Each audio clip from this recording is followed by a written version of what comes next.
Assalamualaikum warahmatullahi wabarakatuh. Halo pemirsa setia Sultan TV dimanapun Anda berada. Kembali lagi pemirsa bersama saya Raud Lorida tentunya dalam dialog bincang hari ini. Pemirsa, Pilkada Serentak 2024 menjadi salah satu momen penting dalam perjalanan demokrasi di Indonesia. Dengan melibatkan ratusan daerah di seluruh penjuru tanah air, proses ini tidak hanya sekadar memilih pemimpin daerah, tetapi juga menjadi tolok ukur kualitas demokrasi yang sedang berkembang. Namun, tentunya dalam pelaksanaan Pilkada Serentak 2024, berbagai tantangan juga harus dihadapi dan membutuhkan solusi konkret agar demokrasi yang berkualitas dapat terwujud. Lalu, pasca Pilkada Serentak dilakukan, bagaimana refleksi pilkada serta apa yang perlu dievaluasi? Saat ini telah hadir bersama kita melalui ruang virtual Zoom narasumber Bapak Aas Satibiharsa yang merupakan Komisioner KPU Banten. Mari kita sapa terlebih dahulu. Assalamualaikum Bapak. Waalaikumsalam warahmatullahi wabarakatuh. Selamat siang dan apa kabar nih Pak? Alhamdulillah kabar baik, sehat. Alhamdulillah, dan tentunya Bapak terima kasih telah meluangkan waktunya siang hari ini kita berbincang nih Pak ya mengenai pasca pilkada. Kira-kira nih Pak ya selaku bagian dari KPU apa sih yang dapat dievaluasi dan juga ini menjadi refleksi untuk kita semua.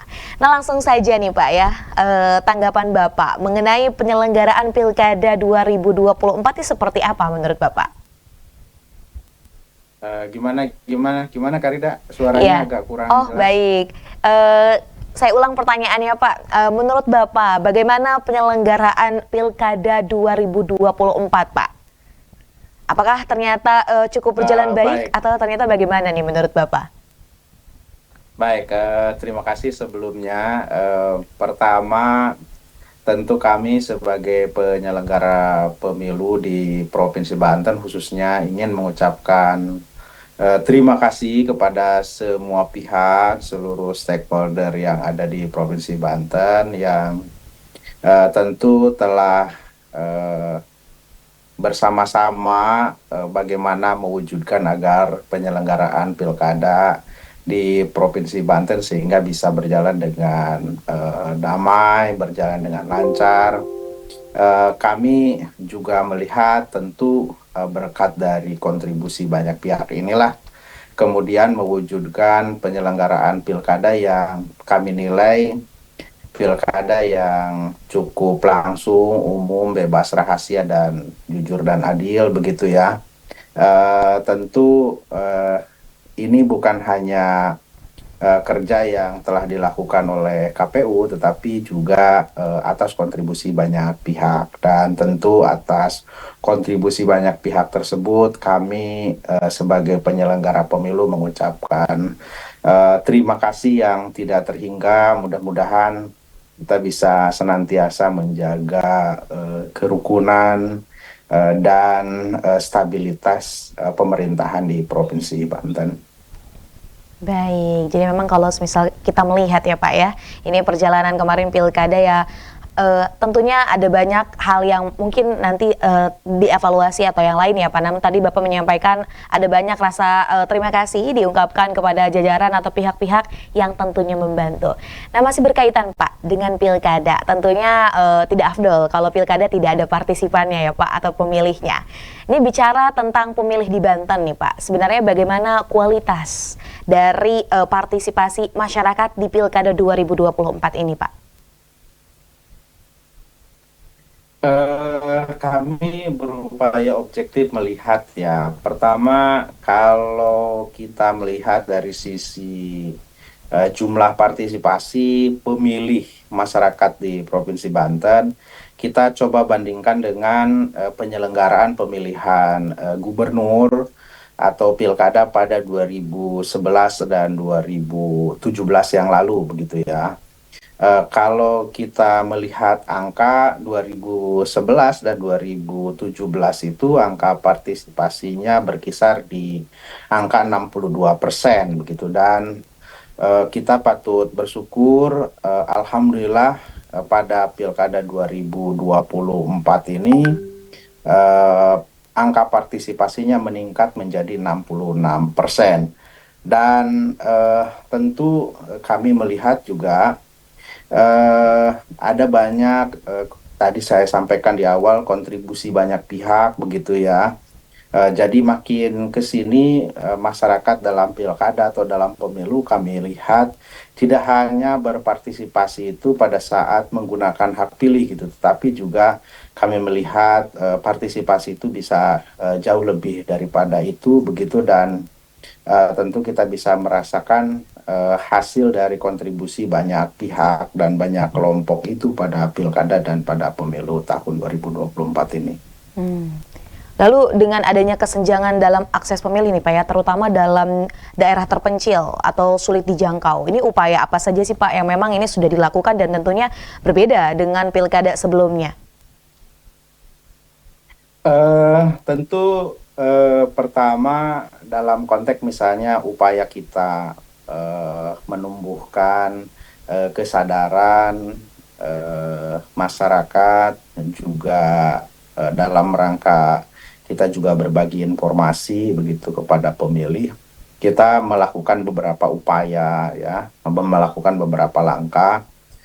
Di antaranya adalah bagaimana kita bisa menjangkau mereka begitu, bisa menemui mereka, bisa melakukan sosialisasi, juga melakukan edukasi kepada mereka. Maka kita coba terlebih dahulu melakukan pemetaan apa yang kira-kira atau segmentasi apa yang kira-kira penting untuk kita berikan edukasi dan kita berikan sosialisasi supaya pada Pilkada 2024 ini tumbuh kesadarannya untuk memilih, tumbuh juga kesadarannya untuk berpartisipasi.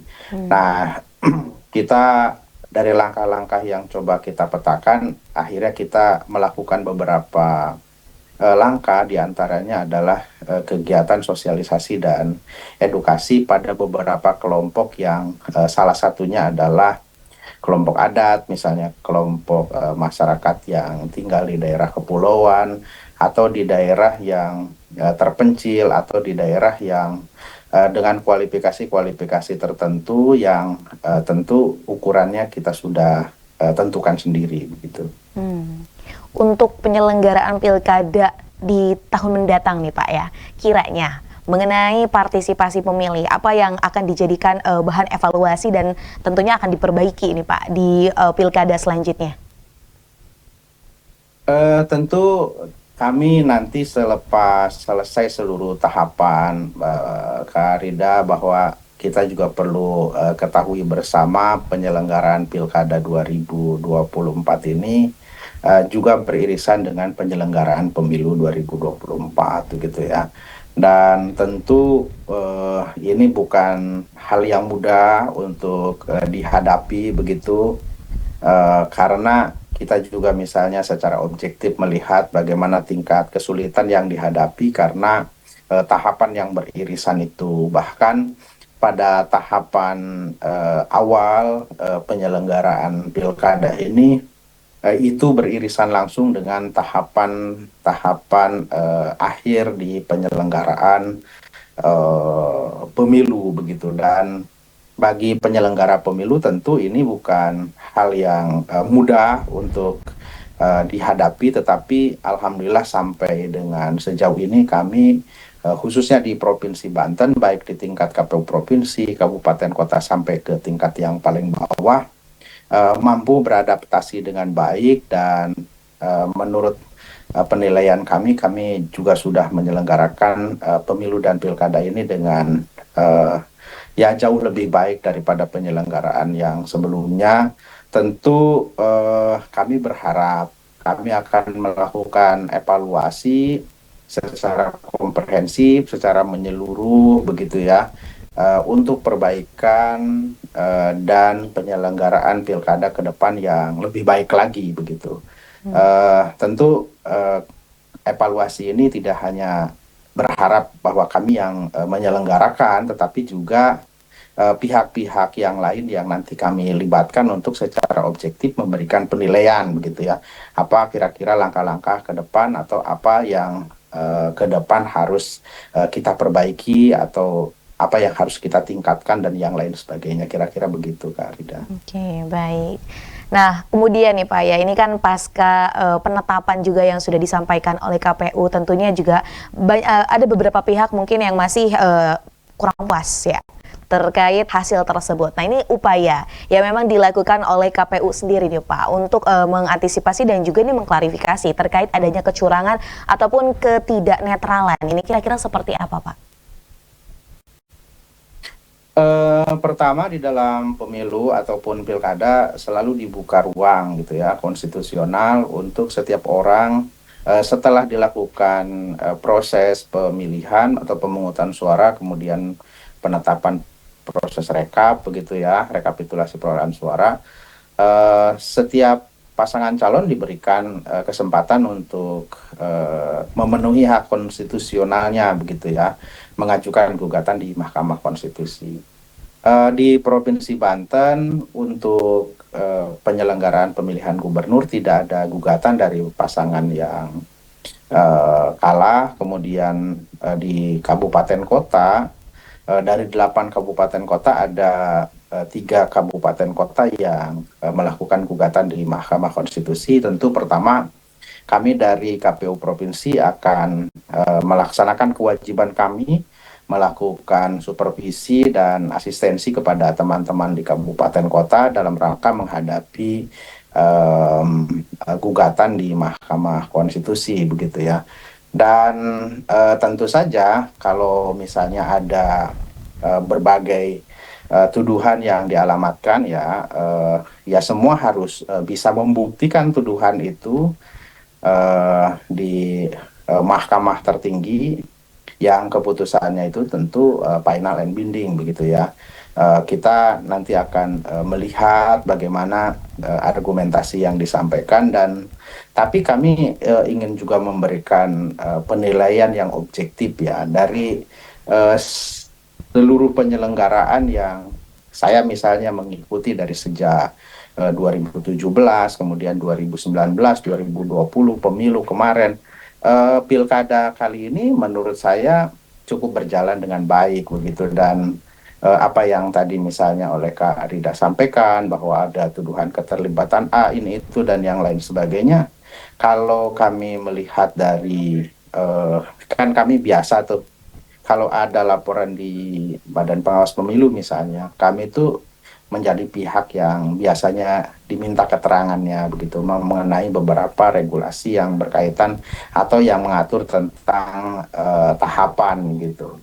Nah dari pengalaman yang saya misalnya secara pribadi alami tentu di 2024 ini sangat minim gitu jika dibandingkan dengan misalnya pilkada 2020 atau pilkada 2017 begitu ya berkaitan dengan pemilihan gubernur dan wakil gubernur di Provinsi Banten.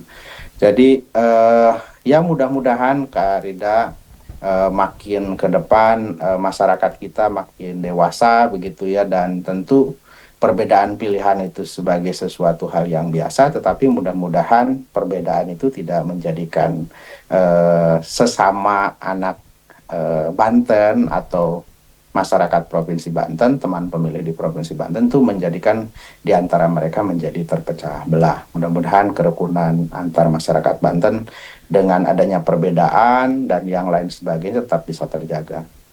Baik.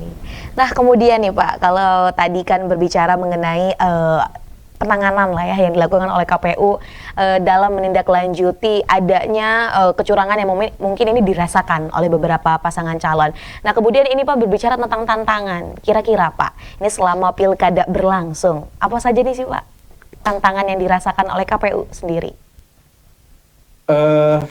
Ya tadi ya, misalnya begini, kan penyelenggaraan Pilkada 2024 ini kan beririsan dengan penyelenggaraan Pemilu 2024 dan Pemilu 2024 ini kan pemilu yang serentak dilaksanakan untuk seluruh jenis pemilihan begitu ya.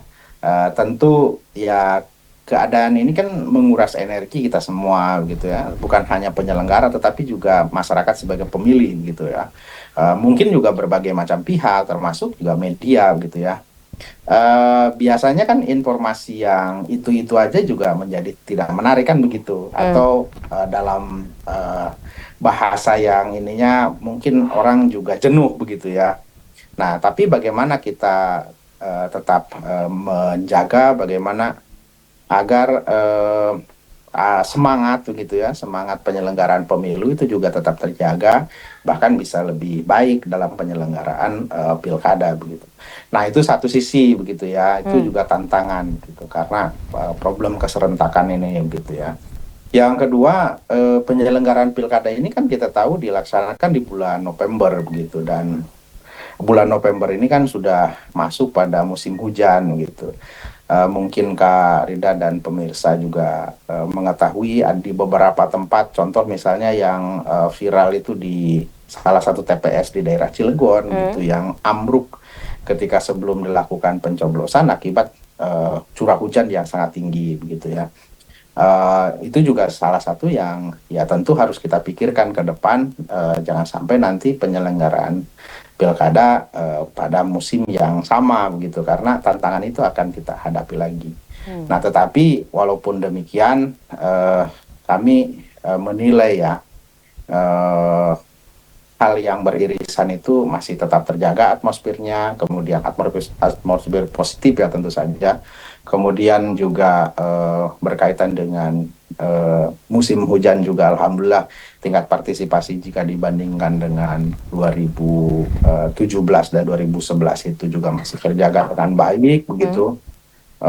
Jadi saya kira berkaitan dengan beberapa tantangan ya, selain juga tentu ke depan kita juga mesti menjaga bagaimana agar eh, ada peningkatan gitu ya, ada peningkatan pada sisi kualitas sumber daya begitu ya. Ya, eh, alhamdulillah kita bisa sedikit meminimalisir jatuhnya kurban atau korban pada saat penyelenggaraan pilkada ini.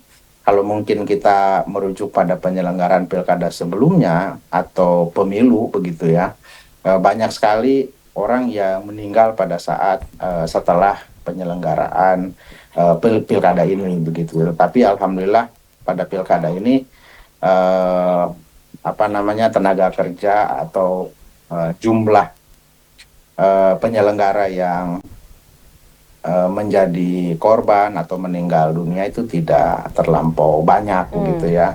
Hanya beberapa saya kira jauh di bawah penyelenggaraan pada pilkada-pilkada sebelumnya, dan eh, tentu saya kira Kak Rida dan pemirsa, kendala-kendala ini eh, kami merasa bisa kami hadapi, bisa kami antisipasi begitu ya. Termasuk juga kami jauh sebelum penyelenggaraan pilkada itu kan melakukan pemetaan begitu, apa potensi yang mungkin muncul, apa potensi yang mungkin timbul begitu, atau yang mungkin bisa dihadapi dan yang lain sebagainya, sehingga eh, jauh hari kami sudah melakukan antisipasi-antisipasi. Jika pun misalnya kendala itu kita harus hadapi, maka kami sudah siap begitu kira-kira Kak Rida. Baik, terima kasih Bapak. Tidak terasa, sudah 20 menit lebih Pak. Kita berbincang nih ya, merefleksi dan juga mengevaluasi bagaimana Pilkada serentak di 2024 pada bulan November lalu ini dilakukan. Namun sebelum menutup perjumpaan kita, Bapak boleh diberikan closing statement Pak kepada pemirsa setia Sultan TV tentang tema kita hari ini. Silakan Pak. Baik, untuk pemirsa Sultan TV dimanapun berada, eh, kita semua telah sama-sama menunaikan hak dan kewajiban kita dalam berdemokrasi. Kita telah mendapatkan siapa yang mendapatkan suara terbanyak di masing-masing kabupaten, kota, dan provinsi di wilayah Banten. Begitu, mari kita jaga kondusivitas begitu ya. Dan tentu bagi yang di beberapa kabupaten kota sedang mengajukan perkara di Mahkamah Konstitusi juga, ya mudah-mudahan bisa menjalaninya dengan baik begitu ya, dan mengakhiri apapun yang diputuskan oleh Mahkamah Konstitusi begitu. Dan ketika nanti telah ditetapkan siapa gubernur dan wakil gubernur, bupati dan wakil bupati, wali kota dan wakil wali kota, maka tentu kami mengajak agar kita semua bisa menerima dan bahu-membahu bagaimana ke depan berupaya agar Provinsi Banten ini menjadi provinsi yang jauh lebih maju begitu, lebih memiliki banyak warna begitu. Dan tentu kami berharap bahwa setiap proses pemilu atau pilkada ini menjadikan kita semua tentu lebih baik dari keadaan yang sebelumnya begitu. Kami melihat penyelenggaraan Pilkada 2024 ini berlangsung dengan sangat baik begitu, dan kami berharap tentu semua di antara kita kemarin memiliki pilihan yang berbeda. Sekali lagi, pilihan yang berbeda itu adalah sesuatu hak yang dilindungi oleh konstitusi kita, dan tetapi perbedaan itu jangan jadikan di antara kita untuk lelah terus mencintai Provinsi Banten ini begitu. Jadi mari sama-sama, jika kita sayang dengan Provinsi Banten, maka jangan pernah lelah untuk terus mencintainya. Terima kasih pemirsa Sultan TV dan Kak Rida sudah memberikan kami fasilitas untuk melakukan komunikasi dengan publik, dengan masyarakat Banten.